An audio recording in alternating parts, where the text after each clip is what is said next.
What's going on, Vikings fans? Welcome in the Vikings Now by Chat Sports. I'm your host, Patrick Siepman, and coming up on today's show, we're going to be discussing what the scary truth is about your Minnesota Vikings. A little teaser here. It has to do with number 9, second-year quarterback out of Michigan, J.J. McCarthy. But speaking about J.J. McCarthy, if you guys are a J.J. McCarthy believer, go down there and hit that thumbs up icon and put today's goal as 750 likes. So I want your guys' help here and blow that out of the water. Go down there, hit that thumbs up button if you guys are a true J.J. McCarthy believer. Just go down there, hit that thumbs up icon. But also if you're not, comment why down below in the comments section.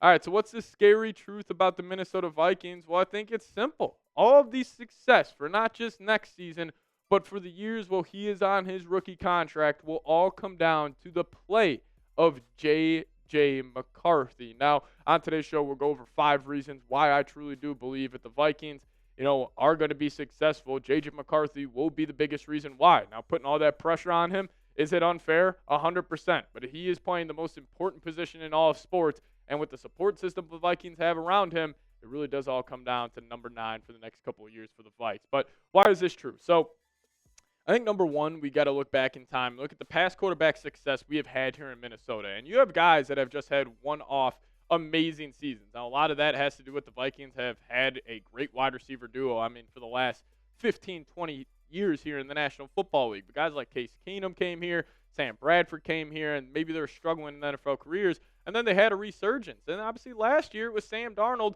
was the best example of that being the case. 35 touchdowns through the air, 12 interceptions, was completing the ball at a very high percentage, some of the highest he has had in his NFL, or actually the highest he has had in his NFL career, then also 4,300 yards. So we have seen a guy like Sam Darnold come into the system with Kevin O'Connell, Justin Jefferson, Jordan Addison around him, and he has been incredibly, incredibly successful. But it wasn't just Sam Darnold this past season.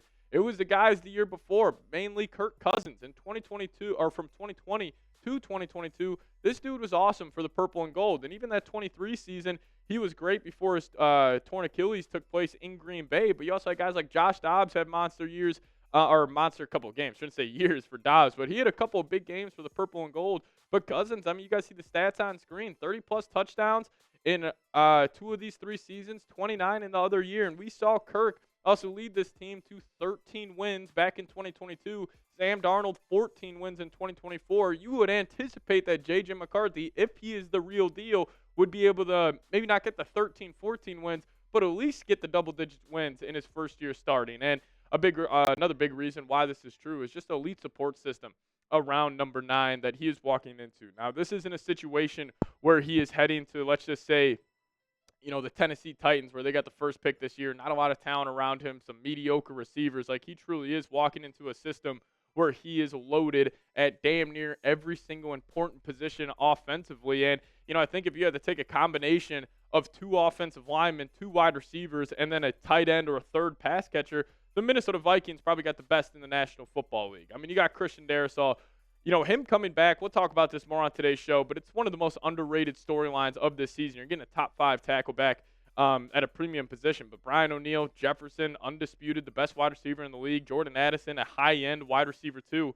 And then T.J. Hawkinson, a top 7-ish tight end in the National Football League. And then also, let's just say you go to the NFL draft and Caleb Johnson's there. Maybe it's even in the first round, or maybe he falls to the third. But if you would draft a elite running back in the NFL draft, you would have the chance to have truly a San Francisco 49ers-esque support system around a quarterback on the rookie deal. And we've talked about that many times here on the channel. We think Kwesi is trying to formulate the Niners recipe. We have that elite back, 2 great receivers, an elite tight end, an elite left tackle. And that's what the Niners did to kind of propel their success over the last couple of years. And also the Niners had Kyle Shanahan.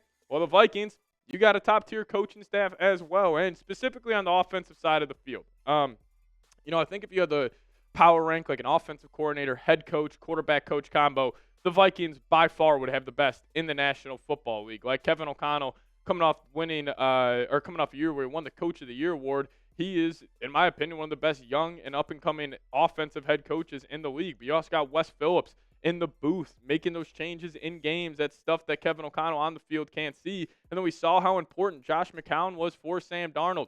being in that right ear. When he comes to the sideline, he's not talking to O'Connell. He's got Wes Phillips in his ear, but he's mainly talking to Josh McCown about what he's seeing. So J.J. will have that same support system this year. And also another massive, massive advantage for J.J.'s development is that he will go against Brian Flores' hellfire defense every single day at practice. Like, just think about just mentally the reps he will be getting, where Flores has some of the most creative, exotic blitz looks in the league. Like, if you're going that against that every single day, it's like kind of the old cliche. You practice so hard that the games seem easy.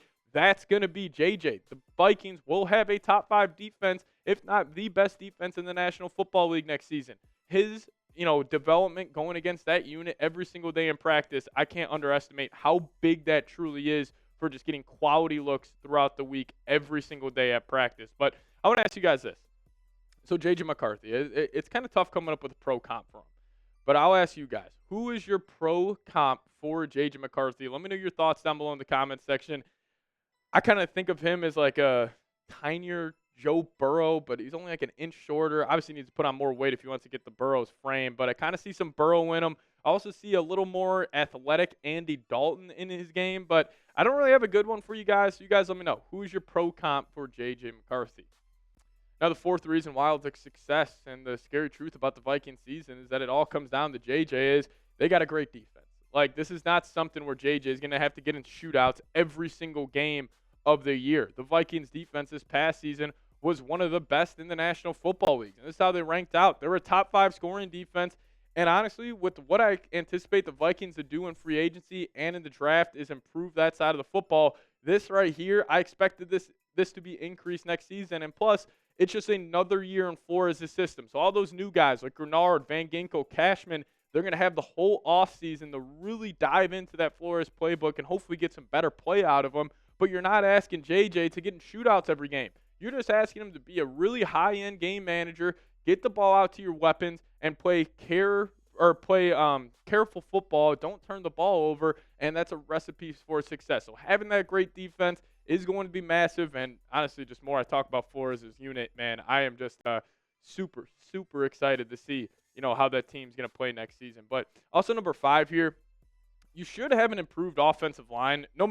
Actually, they will have an improved offensive line from where they were last season because the biggest pickup, and it's not even a pickup, it's just getting Christian Darrisaw back this season is one of the biggest reasons why I think this unit will be improved. And also, I would anticipate the Vikings will go all in on interior offensive line and free agency. You got guys like Drew Dahlman, Kevin Zeitler, Brandon Scherf, Trey Smith. You have high-end offensive guards out there on the market. And with the Vikings having the 7th most effective cap space in the National Football League this season, you would assume they would be able to get some of these big names. And plus, if you're one of these big names like Trey Smith, Drew Dahlman, why would you not want to come to the Minnesota Vikings? I mean, you see the culture that Kevin O'Connell has built here, but also far left of your screen right now, getting Christian Darrisaw back. There is no bigger pickup. There is no bigger, addition a team can make to a team this season than the Vikings just getting Christian Darrisaw back off that torn ACL. But if this is the offensive line, man, of Darrisaw, Zeitler, Drew Dahlman, Trey Smith, Brian O'Neill at right tackle, I will be talking Super Bowl all offseason. I mean, I'm going to be unbearable if the Vikings are able to sign those 3 guys in free agency. I just think that's the weakest position group on this team. And if you're able to shore that thing up in free agency, I mean, man, and then you could target like a defensive tackle in the NFL draft, shore up that side of the football. Like, the Vikings are really playing with house money right now, and they have set themselves up for all types of success. I know we like the dog on Kwesi for his lack of drafting, but also what he has done in free agency has been special. Now, obviously, Brian Flores gets a lot of credit for that because apparently he wanted to bring in Cashman, Van Ginkel, and Grenard, and those are the 3 biggest from this past season. But also Kwesi, seeing a guy like Darnold, seeing a guy like Aaron Jones, bringing him in, I mean, and also getting all that dead money off the books from Kirk Cousins, Daniil Hunter, all those contracts. The Vikings are really sitting here on a Super Bowl window, and it truly does all come down to J.J. McCarthy. But if you guys made it to the end of today's show, just give me a SKOL down below in the comments section if you guys are a real one and watch this entire thing. It's an exciting time to be a Minnesota Vikings fan, but, man, a lot of pressure is on the right arm of number 9. Now, if you guys want to hit me up on Twitter, that's a handle at the bottom of your screen right now, at Pat Sieps. Give me a follow over there. I'll give you guys a follow right back. But we'll see you guys next time. As always, go Vikes.